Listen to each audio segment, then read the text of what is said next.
Magandang araw, ako po si JM De Jesus para sa Pasada Balita ngayong alas 2. Muling dinakaw mga mahalagang kagamitan ng PHIVOLCS sa San Jose, Tarlac.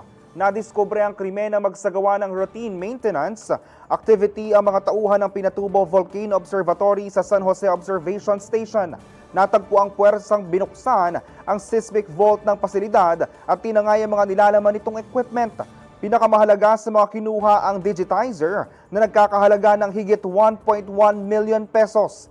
Inirecord at kino-convert ang digitizer sa mga gamit na format ang lahat ng impormasyon hinggil sa mga paggalaw ng lupa na nasasagap ng seismic sensors na nakakabit rito. Bukod dito, kinulimbat din ng 70,000 pesos na solar batteries ng observatory station. Malaki raw ang epekto ng kawalan ng natunay equipment dahil nakakatulong ang mga ito sa pagkuha ng datos sa mga lindol sa paligid ng Bulkang Pinatubo at pag-monitor sa mga aftershocks ng large-scale earthquake sa Luzon simula 2022.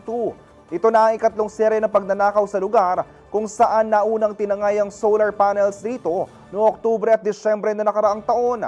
Batay sa Republic Act 10344 o Risk Reduction and Preparedness Equipment Protection Act of 2012, may karampatang parusa mga mapapatunayang nagnakaw at nakialam sa mga kagamitan para sa kahandaan sa kalamidad.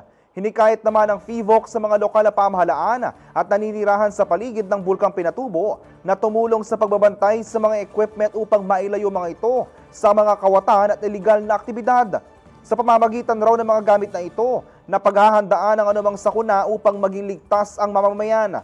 Nanawagan din ang ahensya na makipag-ugnayan sa mga otoridad at ang sino mang may impormasyon sa naturang krimen para mabawi mga ito sa lalong madaling panahon at managot ang mga salarin.